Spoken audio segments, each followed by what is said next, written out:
abaaraha ka dhacaya geeska Afrika ayaa saameyn ku yeeshay iibka xoolaha Somaliland waxayna taasi keentay in dhaqdhaqaaqa ganacsiga xoolaha uu hoos u dhaco. Warbixintan waxa arintaasi ku eegaya wariyaheena magaalada Hargeysa Barqad Maxamuud Kaariye. suuqyada iibka xooluhu waa meelaha ugu badan ee abaartu saameysay. dhaqdhaqaaqa suuqa xoolaha nool ee magaalada Hargeysa ayaa yaraaday, waxaana inta badan diifta abaartu ku reebtay ay ka muuqataa dhogorta xoolaha. halkani waa saylada iibka xoolaha ee magaalada Hargeysa. inkastoo xoolo badan aanay joogin, haddana dadka ka ganacsado xooluhu kamay quusan inay soo galo joojiyaan xoolaha ay hayaan itaalka u doono ha lahaadee. sida la ii sheegay, neefkani waxa uu ku soo dhex baktiyey gaadhigii siday xoolihii loo iib keenay suuqa, waxaanan raqdiisa ku arkay saylada dhexdeeda. walow xoolaha joogay sayladu ay isugu jireen kuwa shilis iyo qaar abaartu oogadooda ka muuqato, haddana waxa dadka ka ganacsada aan weydiiyey sida abaartu ay u saamaysay iibka xoolaha. maxamed ibraahim waxa uu ka mid yahay dadka ka ganacsado xoolaha, waxaanu ka jawaabayaa weydiintaas. abaaraha dhacaya suuqa xoolaha waxay u sameeyeen marka hore abaartu markay dhacdo xoolo way xumaadaan sidaynu wada ognahay. dabeedna marka hore nafaqo markay ka tagto neef shilis iyo neef weydahoo abaarti ku dhacday isku qiimo ma halka way ka sameeyeen.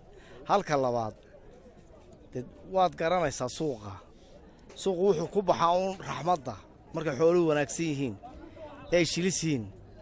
marka kale dadku neef qofba meel buu ku dhacayaa, neef baktiya, neef la waraabinayo, gaari saar suuq dabadiga arka iska taagan yahay, dadku iska tuban yahay.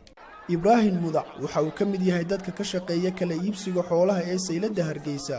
waxa uu faahfaahin ka bixinayaa noocyada xoolaha la keeno waqtiyadan saylada.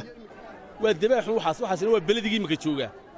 xoolihii markii hore iyagoo awood la'aan ahaayoo abaari ka daashay ayuu roobkana qabsaday.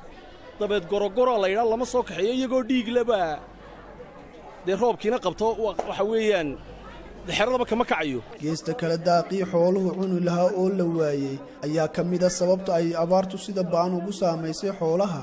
ismaaciil maxamed cilmi waxa uu ka mid yahay ganacsatada daaqa xoolaha. waxa uu ka warramayaa sida ay imika daaqa u helaan xooluhu. cawska waxaan u helaa si eedaada imaka waxaanu ka helaa faraqlameer baanu nay. faraqlameer imaka intoonu hawd ka keennay yar ayaanu galbeedna yar ka keennaa. waxaasaanu xoolaha abaartu haysan lagu wadwada, waxna kama faa'iidnay, waa silicun. abaarta ka dhacda geyiga Soomaalidu waa mid soo noqnoqota, waxaana inta badan timaadaa iyadoo aanu jirin tabaabusho iyo diyaargarow ay dadka mandaqada geeska Afrika ku nooli ka yeesheen. haddaba sidee looga bixi karaa baahida taagan ee gaarka u taabatay xoolaha? waa tan Khadra Cali Cabdilaahi oo ka mid ah dadka xoolaha ka ganacsada. waxa laga bixi karaa seerayaal baynu lahaan jiray dhul lagu badbaado waqtiga abaaruhu dhacaan. dhulkii farahay ka baxeen. waxaan anigu is odhan lahaa in horta beeraha marka hore cawska loo xidhay la baabi'iyo oo maxaan ku raday reer guuraaga iyo deegaankeenni dhulka lagu soo celiyo. dawladuna meel goobo ay gacanta ku hayso oo seerayaalaho marka abaaraha lagu baxsado la sameeyo.